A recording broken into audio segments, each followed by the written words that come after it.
بسم اللہ الرحمن الرحیم۔ جان بازوں کا ذکر کیا جائے تو یہ ویڈیو بہت لمبی ہو جائے گی، لیکن یہاں پر ایک انسان کا ذکر کرنا بہت ضروری ہے۔ وہ وہب ابن عبداللہ کلبی ہے۔ یہ قبیلہ بنی کلب کے ایک زیبا و نیک خو اور گل رخ حسین نوجوان تھے۔ اٹھتی جوانی تھی اور بہاروں کے دن تھے۔ ابھی 17 روز شادی کو ہوئے تھے۔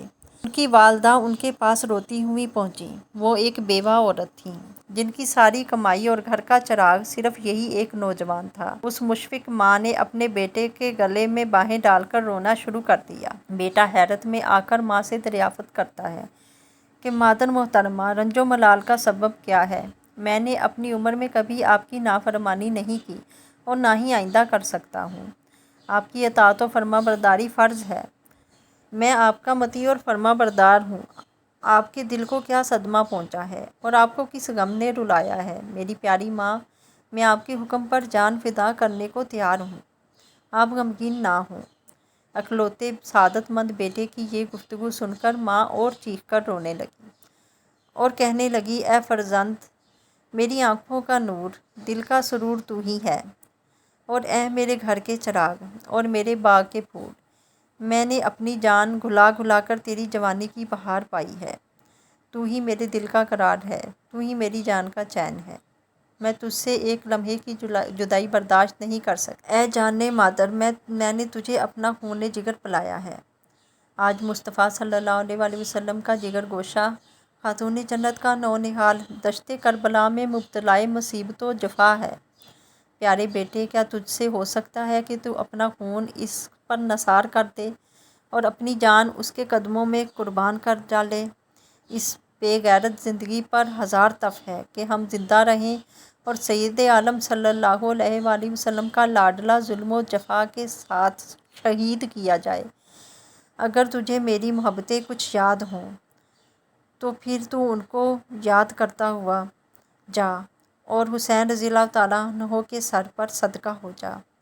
وہب نے کہا، اے مادر مہربان، خوش نصیبی ہے کہ میں اپنی جان کو شہزادہ کونین پر فدا کروں اور یہ ناچیز ہدیہ وہ آقا قبول فرمائے۔ میں دل و جان سے آمادہ ہوں، ایک لمحہ کی اجازت چاہتا ہوں تاکہ اس بی بی سے دو باتیں کر لوں جس نے میری زندگی کو آسان کر دیا ہے۔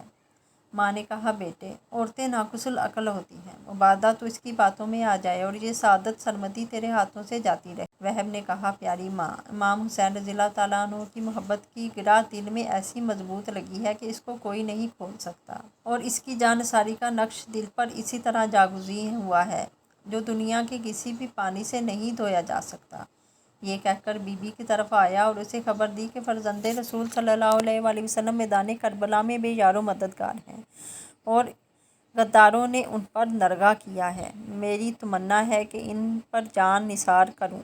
یہ سن کر نئی دلہن نے امید بھرے دل سے آہ کھینچی اور کہنے لگی، اے میرے آرام جاں، افسوس یہ ہے کہ اس جنگ میں تیرا ساتھ نہیں دے سکتی۔ شریعت اسلامیہ نے عورتوں کو حرب کے لیے میدان میں آنے کی اجازت نہیں دی ہے۔ افسوس اس سعادت میں میرا حصہ نہیں کہ میں تیرے ساتھ بھی اس پر جان نثاری کر سکوں اور ان پر اپنی جان قربان کر دوں۔ میں تجھے وہاں جانے کی اجازت دیتی ہوں۔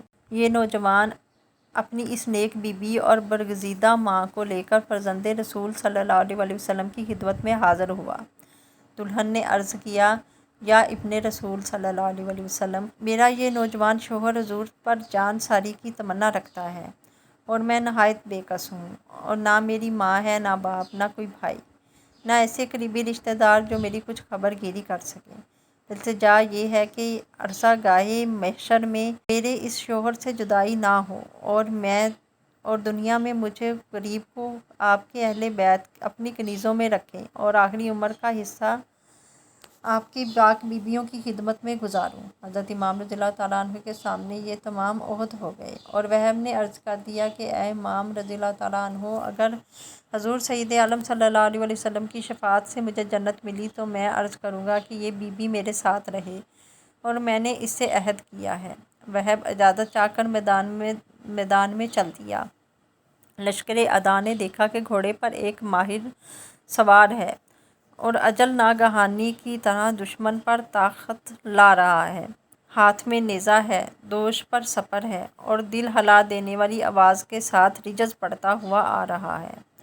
برق خاطف کی طرح میدان میں پہنچا، کوہ پیکر گھوڑے پر سپہ گری کے فنون دکھائے، دشمنوں کی صف سے مبارز طلب کیا، جو سامنے آیا تلوار سے اس کا سر اڑایا، گرد و پیش خود سروں کا انبار لگا دیا اور ناقصوں کے تن خون و خاک میں تڑپتے نظر آنے لگے۔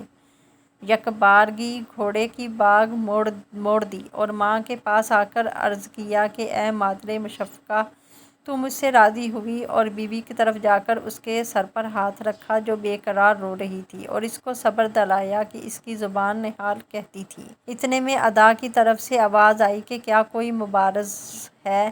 وہب گھوڑے پر سوار ہو کر میدان کی طرف روانہ ہوا۔ نئی دلہن ٹکٹکی باندھے اس کو دیکھ رہی ہے، اس کی آنکھوں سے آنسو جاری ہیں۔ وہب شیر یاں کی طرح تیغ آبداز و نیزہ جاں لشکار لے کر معرکہ کارزار میں بجلی کی طرح پہنچا۔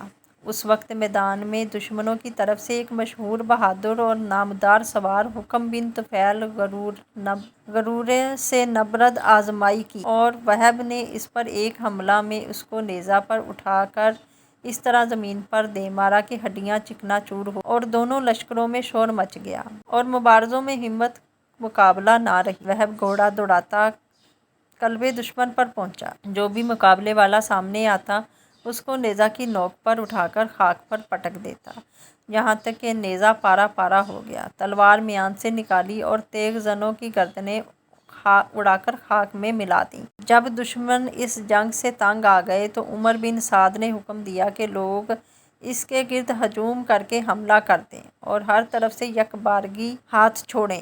ایسا ہی کیا، اور جب وہ نوجوان زخموں سے چور ہو کر زمین پر آیا تو سیاہ دلانہ بدباطن نے اس کا سر کاٹ کر لشکر امام حسین رضی اللہ تعالیٰ عنہ میں ڈال دیا۔ اس کی ماں بیٹے کے سر کو اپنے منہ سے ملتی کہتی تھی، اے بیٹا بہادر بیٹا، اب تیری ماں تجھ سے راضی ہوئی۔ پھر وہ سراسر اس دلہن کی گود میں لا کر رکھ دیا گیا۔ دلہن نے اپنے پیارے شوہر کے سر کو بوسہ دیا، پروانہ کی طرح اس شمع جمال پر قربان ہو گئی۔ بعد جو اور سعادت مند جانثار اور دادِ جانثاری دیتے اور جانیں فدائیں کرتے رہے، جن جن خوش نصیبوں کی قسمت میں تھا، انہوں نے خاندان اہل بیت پر اپنی جانیں فدا کیں۔